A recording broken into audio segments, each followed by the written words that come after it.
So a lot of people have trouble with this exercise. It's probably the exercise I see that people do wrong the most. So what am I talking about? Bent over lateral raises.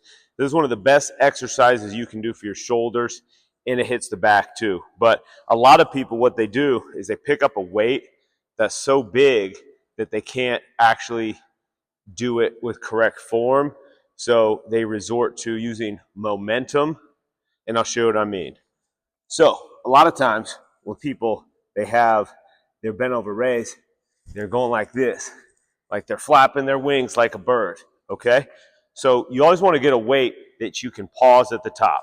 So if I can't pause at the top, then I'm using too heavy of a weight, because the only part where you're actually hitting the muscles, you got about a small, maybe 6 to 8 inch range of motion here, this top portion, where you're actually hitting the muscles. From here to here, you're not doing anything. And a lot of times people will come here, use their legs, use momentum, and by the time the weight's up here, it's just riding on momentum and your muscles aren't actually doing anything.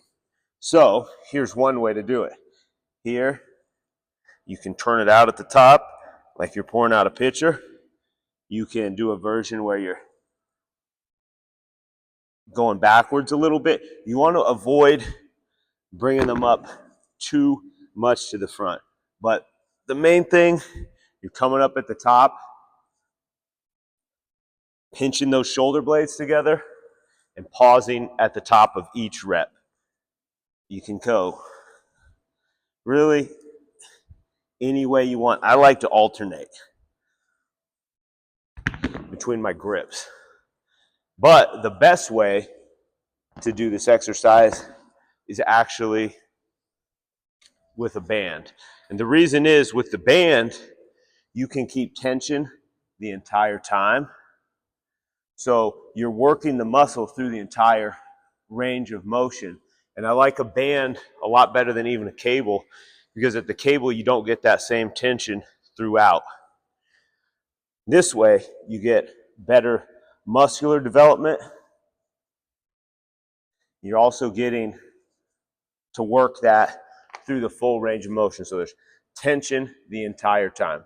So when you're doing this, make sure to avoid using momentum. Make sure to use your muscles. You might have to check the ego a little bit. Get a weight you can handle. A good self-check is, you can't pause at the top, and you're probably going too heavy.